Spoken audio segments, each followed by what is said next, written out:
boa noite mais uma vez. Boa noite. Você veio aqui na frente, eu digo, né, da minha alegria, da minha satisfação estar aqui com vocês. Né? É uma coisa muito pessoal, né? Uma satisfação enorme. E hoje, nesta noite, nós vamos falar do Evangelho segundo o Espiritismo, capítulo 4, os itens 1, 3 e 5. Mais especificamente sobre a reencarnação. Então, esse é o nosso assunto dessa noite. Reencarnação. A reencarnação, ela é uma lei universal. Ela não é uma lei somente aqui para o nosso planeta. Ela é universal. E ela está ligada diretamente com a lei do progresso. Então, a reencarnação está ligada diretamente com a lei do progresso.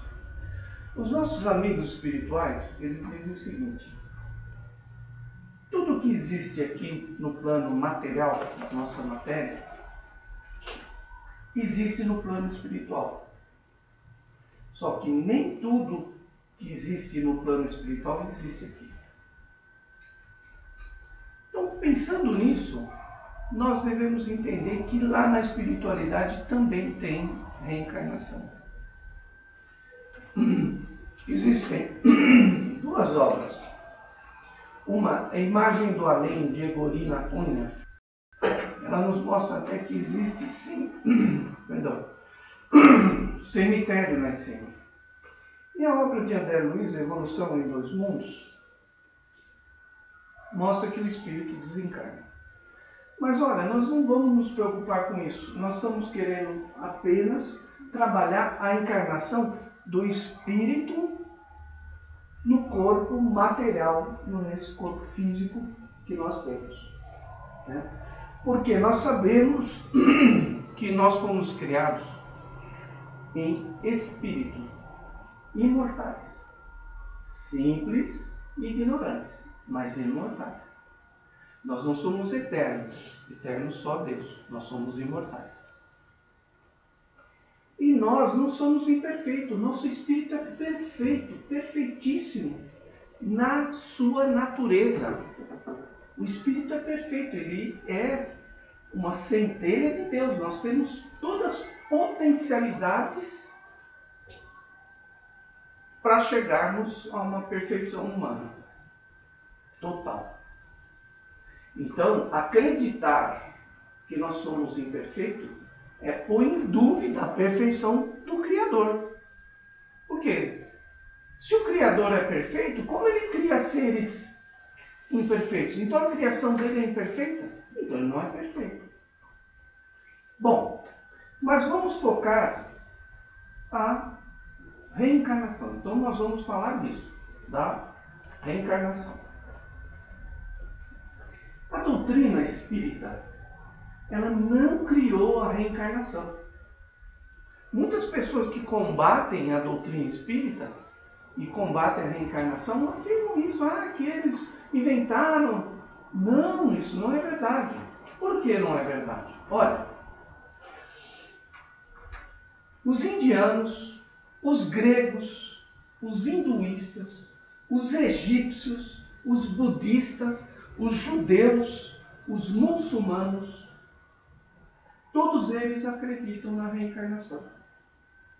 É que eles não usavam esse termo, isso aqui é milenar. Eles não usavam o termo reencarnação, porque o termo, a neologia reencarnação, foi criado por Kardec. Antes eles usavam transmigração da alma, ou paligenesia. Pali é novo, genesia é nascimento, então, nascer de novo. Eles usavam esse termo. Então não foi a doutrina que criou.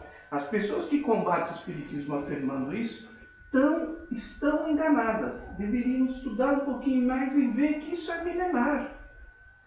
A reencarnação, ou transmigração da alma, ou paligenesia, é milenar.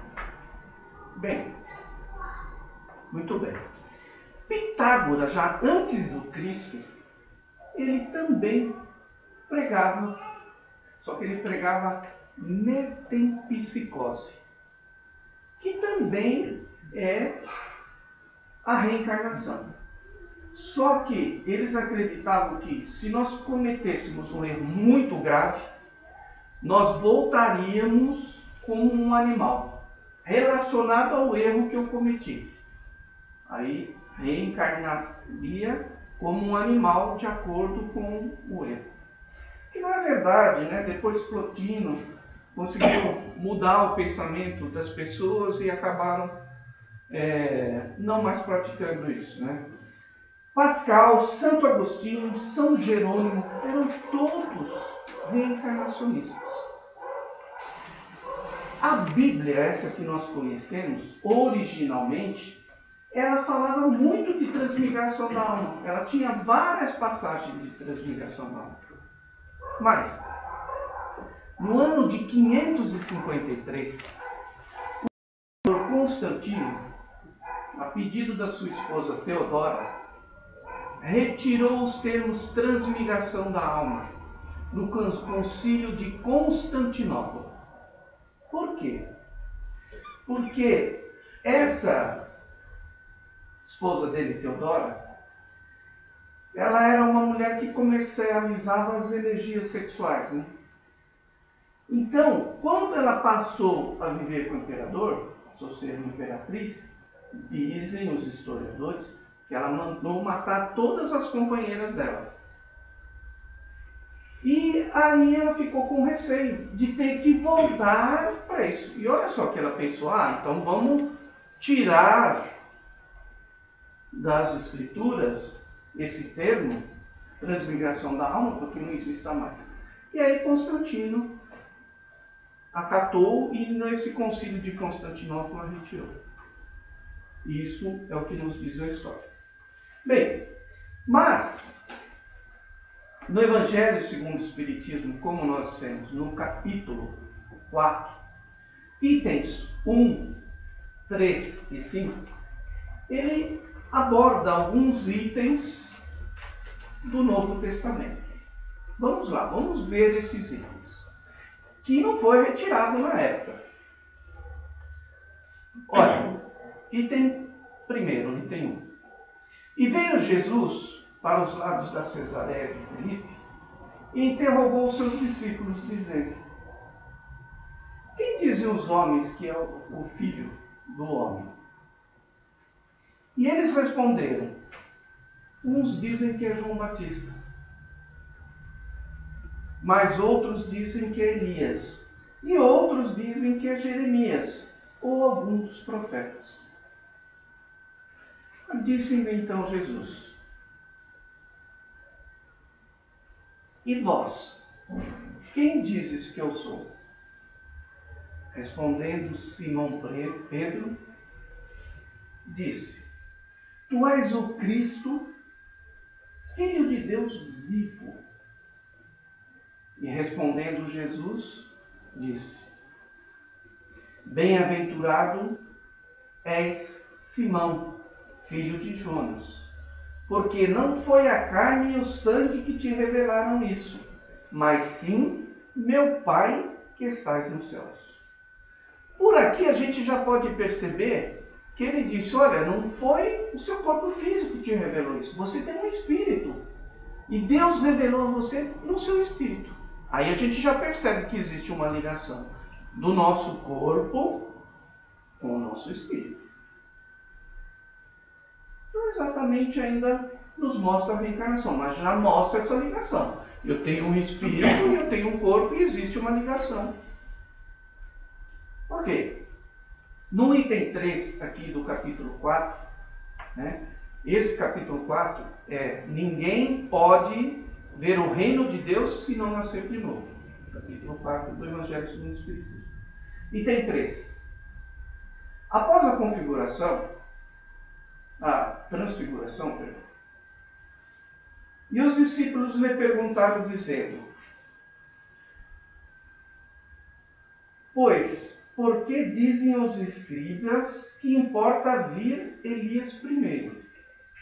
Mas os judeus respondendo, disse: Elias certamente há de vir e restabelecerá todas as coisas.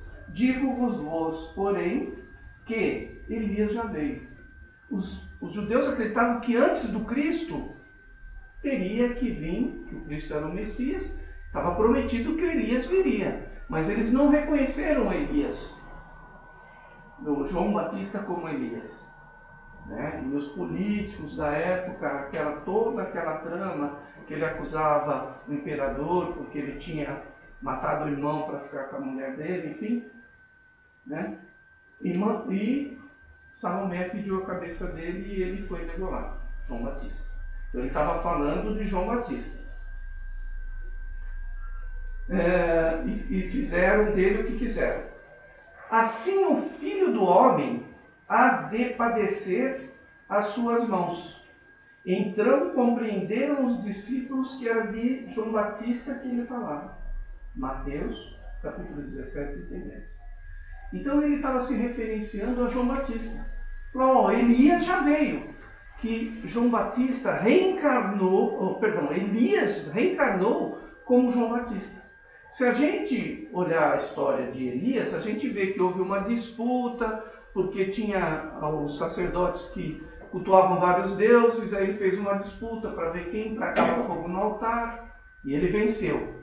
Resultado, ele mandou decapitar todos. Então, por isso que ele pediu a missão de voltar e passar por essa experiência. Né? Então, João Batista era Elias. Está aí uma prova da reencarnação. Bom, ainda nesse capítulo, o item 5. Isso é muito interessante.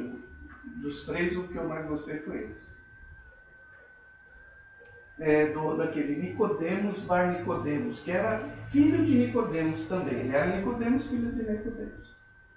Ora, havia um homem dentre os fariseus chamado Nicodemos, senador dos judeus, que veio à noite encontrar Jesus e disse: Mestre, sabemos que vieste da parte de Deus, para nos instruir como um doutor, pois ninguém poderia fazer os milagres que fazes se Deus não estivesse com ele. Jesus respondeu: em verdade vos digo, ninguém pode ver o reino dos céus se não nascer de novo. Olha a reencarnação. Ninguém pode ver o reino dos céus se não nascer de novo. Nicodemos perguntou a Jesus: como pode nascer um homem que já está velho? Pode entrar no ventre de sua mãe para nascer uma segunda vez? Quer dizer, eu já estou velho, como que eu vou entrar no ventre da minha mãe para nascer de novo? Então aí Jesus lhe responde: em verdade vos digo, se um homem não renascer da água e do Espírito, não pode entrar no reino dos céus. O que nasceu da carne é carne, o que nasceu do Espírito é Espírito. Não vos espanteis se vos digo que é preciso nascer de novo. O Espírito sopra onde quer, e escutais a sua voz, mas não sabeis de onde vem e nem para onde vai. Ocorre o mesmo com todo homem que é nascido do Espírito. E aí Nicodemos perguntou: como pode isso acontecer? Aí disse-lhe Jesus: sois mestre em Israel e ignorais essas coisas? Em verdade vos digo, apenas dizemos o que sabemos e que apenas damos testemunho do que vimos. Entretanto, não sabeis nosso testemunho? Não, mas se não acreditais quando vos falo das coisas terrenas, como acreditareis quando vos falar das coisas do céu? Quer dizer, Jesus não podia falar abertamente naquela época. Mas é interessante aqui, quando ele diz que nascido Da carne é carne, nascida do espírito é espírito, né? Então, o que acontece?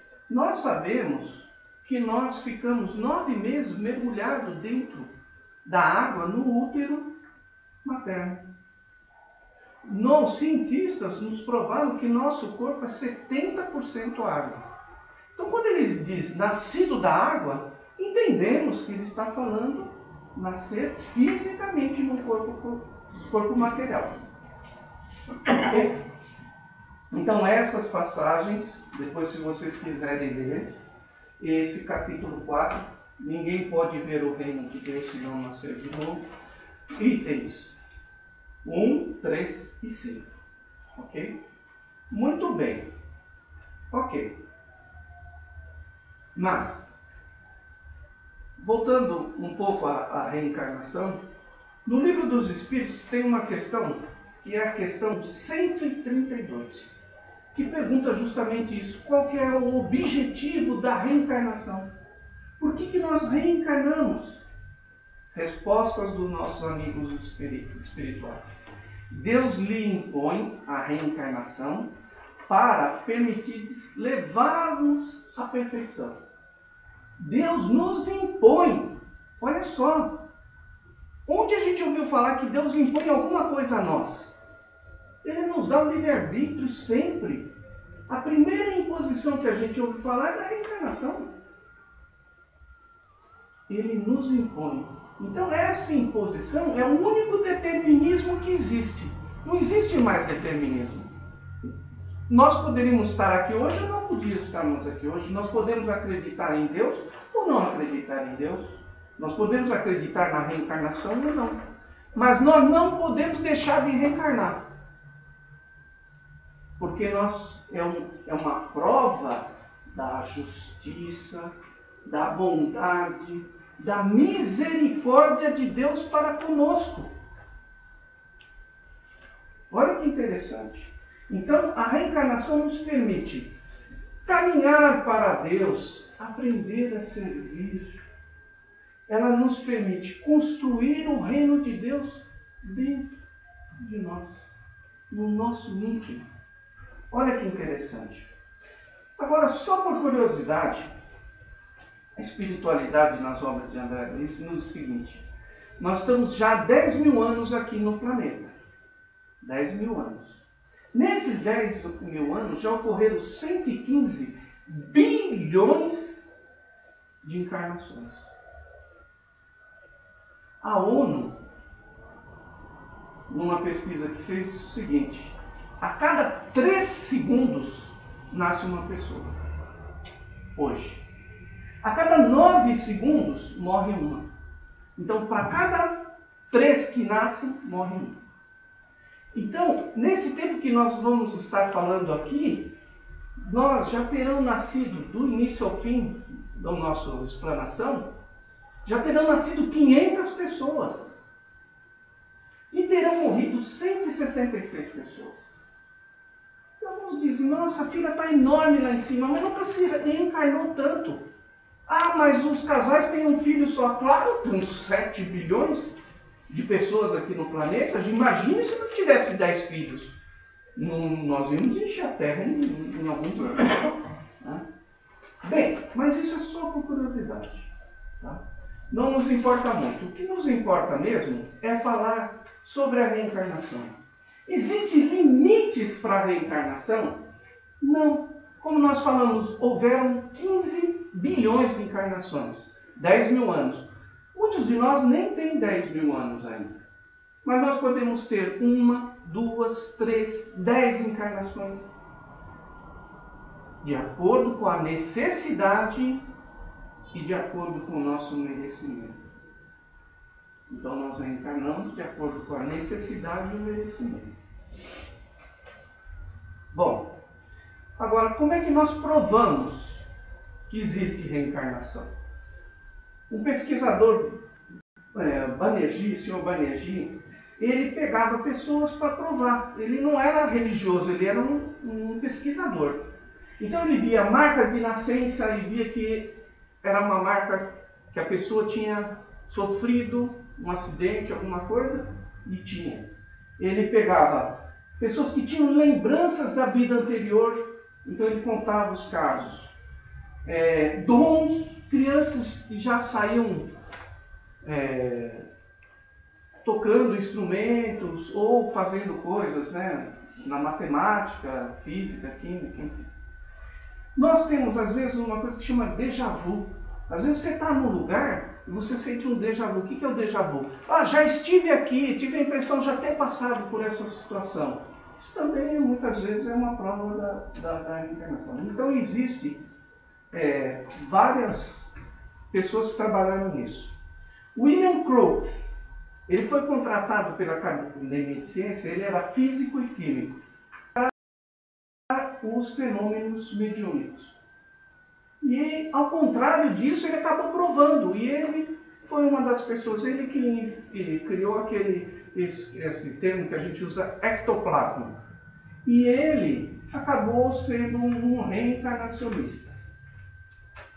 Também existe, como a gente viu na Bíblia, no caso da filha de Jairo, no caso de Lázaro, EQM,